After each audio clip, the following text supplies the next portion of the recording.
Assalamualaikum warahmatullahi wabarakatuh. Waalaikumsalam warahmatullahi wabarakatuh. Apa kabar teman-teman? Alhamdulillah.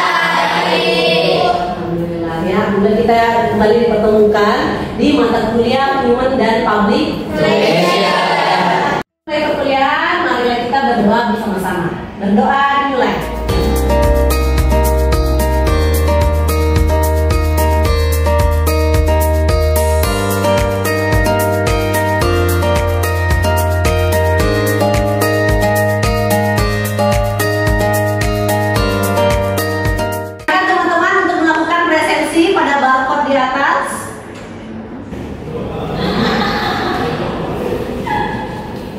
Sudah, sebelum lanjut ke materi berikutnya, saya akan review dulu apa yang teman-teman pahami dari pasan kita pekan lalu.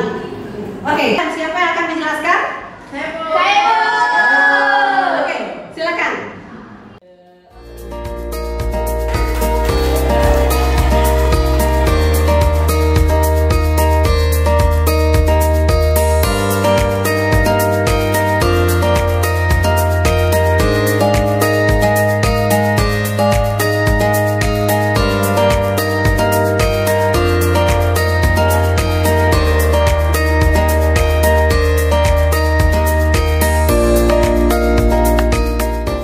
Baik, ini adalah materi kita pekan ini.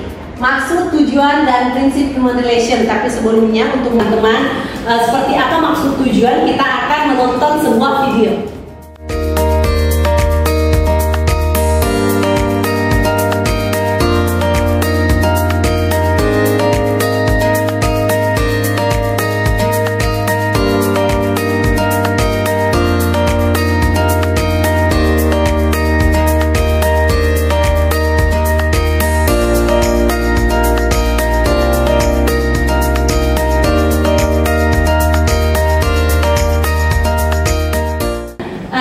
Jadi bagaimana teman-teman? Apa yang bisa ditangkap dari video tersebut?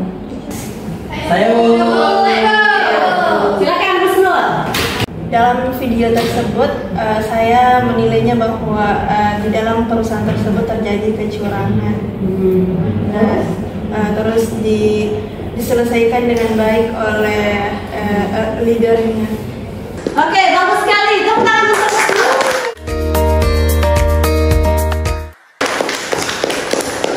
Nah, kita akan belajar tadi. Di situ tersirat maksud dan tujuan dari human relation, teman-teman ya. Kita akan bahas satu-satu seperti apa maksud dan tujuan human relation. Human relation yang pertama adalah untuk meningkatkan gairah kerja di dalam suatu organisasi ya. Jadi kalau dalam sebuah organisasi itu human relation di dalamnya bagus, maka orang-orang di dalamnya akan bergairah atau bersemangat dalam bekerja ya. Berbeda jika misalnya human relation di dalam tidak bagus seperti tadi videonya. Kalau ada teman-temannya yang tidak bagus, suka bully misalnya ya, yang tidak membenci sesama rekan kerja, itu kan gairah kerjanya pasti menurun ya. Kita hanya memilih mau berteman dengan teman yang seagama saja. Jadi misalnya ada yang agama Kristen, teman kita, tapi kita tidak mau bergaul dengan mereka. Kita tidak bisa memilih-milih teman berdasarkan misalnya suku, ras, agama. Misalnya dalam satu organisasi atau tempat kerja, kita hanya memilih mau berteman dengan teman yang seagama saja. Jadi misalnya ada yang agama Kristen, teman kita, tapi kita tidak mau bergaul dengan mereka. Ya, kenapa sedang berbeda agama kita juga harus berlaku baik dengan agama lain? Ya, di agama kita kan jelas ada ya ayat tentang moderasi. Teman-teman ingat ayat terakhir dalam surah Al-Kafirun? Iya. Ayatnya apa?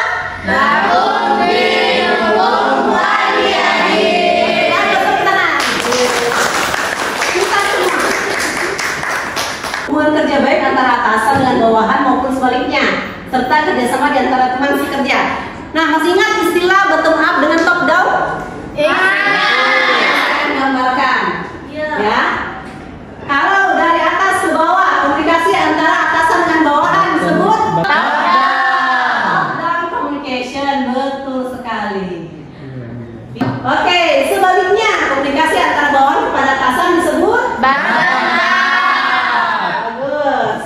Bottom up. Nah, kalau dalam istilah agama itu apa? Hablum minallah. Hablum minallah berarti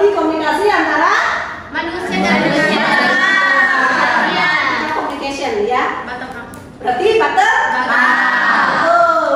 Kalau Tuhan memberikan firman-Nya, publikasi besar bukan apa istilahnya. Allah menurunkan firman-Nya kepada Rasulullah, itu komunikasi apa? Communication.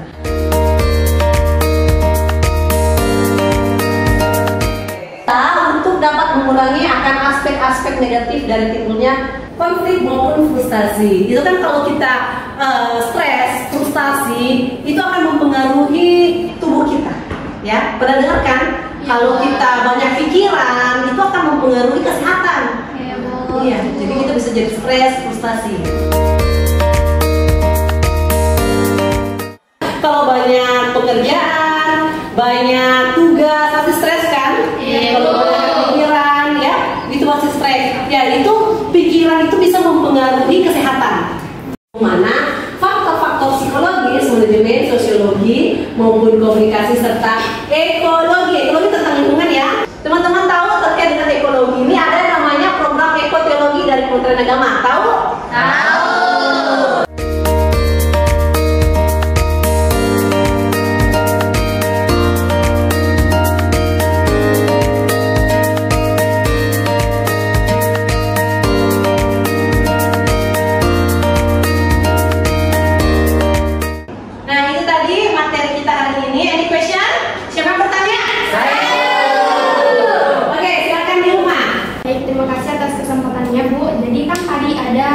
Sempat disinggung mengenai reward untuk karyawan, itu ada employee of the month dan employee of the years. Jadi pertanyaan saya Bu, untuk menarik pelanggan, apakah ada juga yang dinamakan dengan customer of the month atau customer of the year? Pertanyaan yang bagus sekali, tepat untuk Ilma. Bagus sekali ya teman-teman. Jadi employee of the year atau month itu bukan hanya untuk internal pegawainya saja, ya, tapi ada juga customer of the month dan customer of the year. Iya, itu ada. Contohnya Yota. Tahu Yota? Tahu. Iya. Ada yang pernah pesan Yota melalui aplikasi? Ada. Hadiah kayak lampu, ada tas, gitu. Ada namanya customer of the month. Ya. Sudah. Next.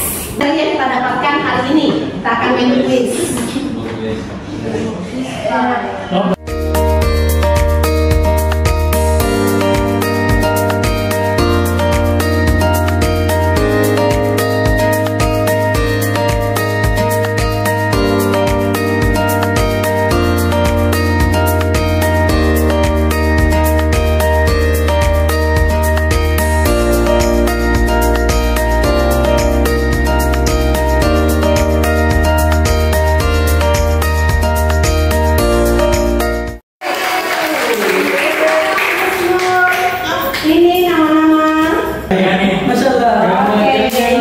Oke, tadi kita sudah bahas materinya, kemudian refleksi materi melalui permainan kuis ya. Nah, sekarang ini adalah tugas atau oleh-oleh yang akan teman-teman bawa pulang. Oke, ini ada tugasnya, menganalisis kasus dalam video atau film ya. Jadi harus identifikasi adegan kegagalan komunikasi karena kurangnya pemahaman prinsip human relation. Itu biasa ya ada dengan film-film ya. Apakah toleran ya, tolerisasi ya. Di situ ada miskomunikasi ya, itu yang harus diidentifikasi. Ya, ini tugasnya. Ada pertanyaan terkait tugas? Ada Bu. Ya, Fani. Baik Bu, jadi mengenai filmnya apakah yang diidentifikasi itu film Indonesia saja atau bisa film luar? Ya, bagus sekali pertanyaannya. Jadi filmnya tidak harus film Indonesia, boleh film Barat, film yang jelas paham isi filmnya ya, karena mau diidentifikasi. Boleh film Indonesia, film Barat ataupun film Korea, film Cina, Brazil boleh. Ya Bu, apa Brazil terserah. Jelas video atau film, bisa film pendek juga boleh.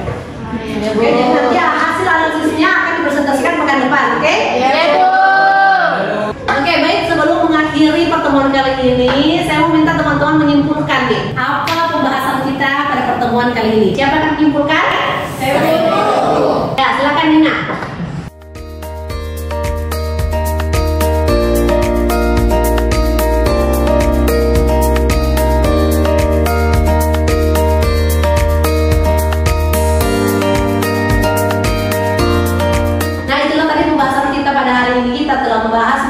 tujuan dan prinsip human relation. Oke, insya Allah kita akan bertemu lagi pekan depan. Wabillahi taufiq wal hidayah. Wassalamualaikum warahmatullahi wabarakatuh.